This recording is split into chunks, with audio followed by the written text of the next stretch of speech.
Baltz families, to this week's Sunday Storytime. Get ready to mark your calendars with this week's news and coming events, which will be followed by a news story for the week. Can't wait to find out what it is. And the final segment will be our Mindful Minute with Mrs. Papa. Stay tuned.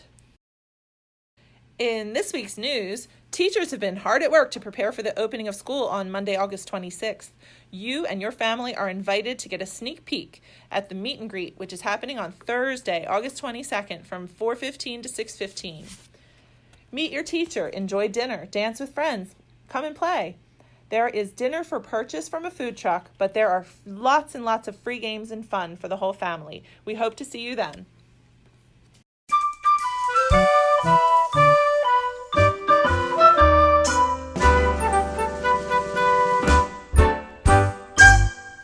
Welcome to our first Sunday night story time.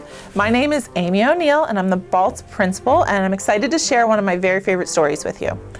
Tonight we're going to listen to Caps for Sale, a tale of a peddler, some monkeys, and their monkey business. It's told and illustrated by Esfer Slobodkina. Let's see. The title page. You can see that he's carrying a lot of caps.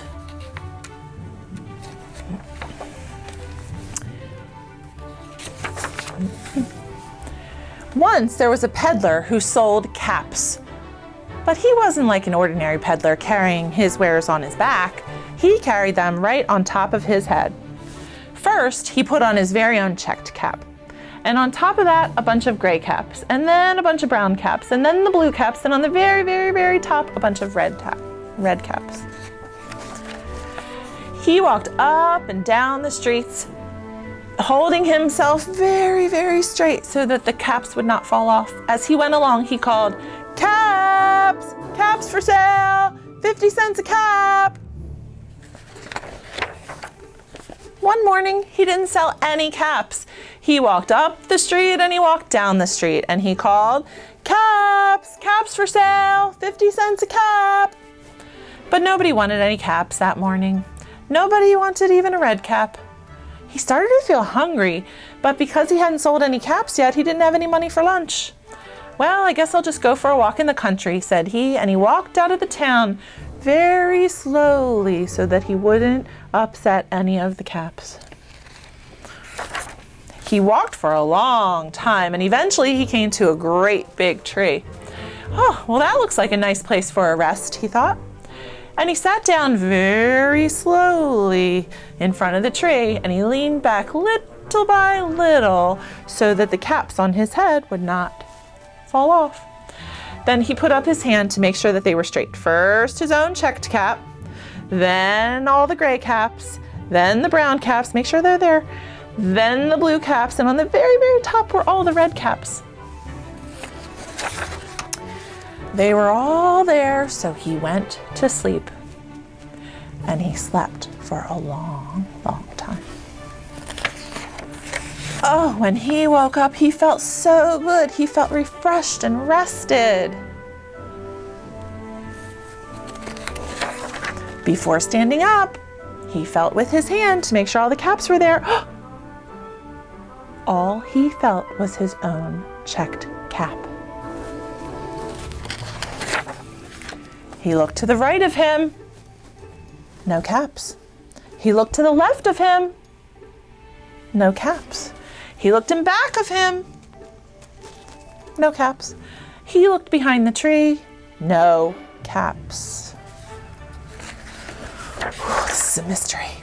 Then he looked up to the tippy top of the tree, and what do you think he saw?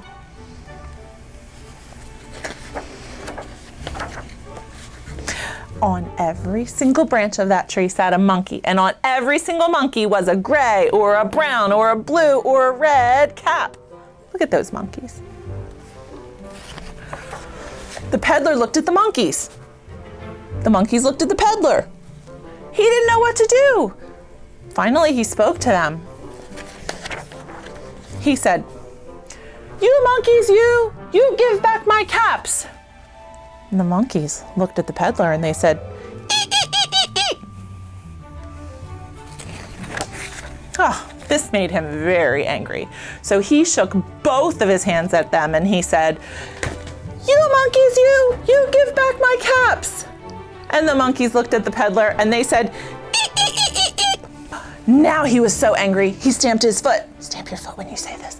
"You monkeys, you give back my caps." And you know what those monkeys did? They stomped their foot and they said, "Cheek, cheek, cheek, cheek, cheek." Oh, now he was really, really angry. He stomped both of his feet and he shouted at this time, "You monkeys, you give back my caps." And those monkeys just stamped their feet.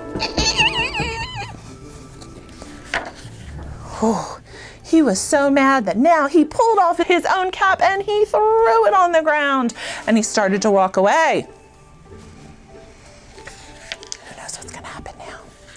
Then each of those monkeys pulled off his cap and threw them on the ground. All of the gray caps, all of the brown caps, all of the blue caps, and the red caps came flying down out of that tree.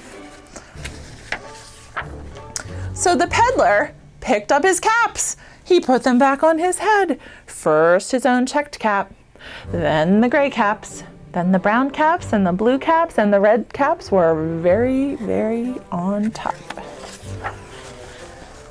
And slowly, slowly, he walked back to town calling, "Caps! Caps for sale! 50 cents a cap!" The end.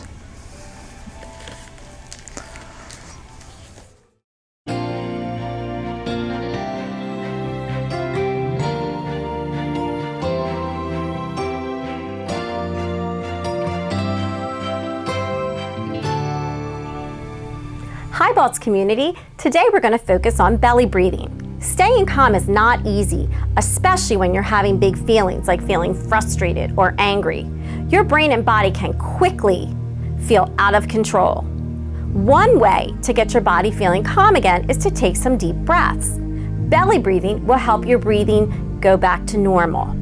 Sometimes it's hard to remember to belly breathe when you're upset, but if you practice belly breathing every day, you can train your brain.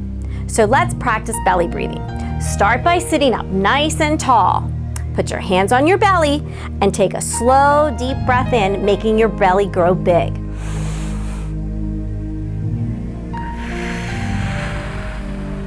Then breathe out nice and slow through your mouth where your belly gets flat again. It's like pretending you've been served a hot cup of soup. You're going to smell the soup first. Then you're going to blow on it to cool it down. Keep in mind, you may need to take more than one belly breath to calm down. So let's practice doing some belly breaths together right now. Ready? Put your hands on your belly.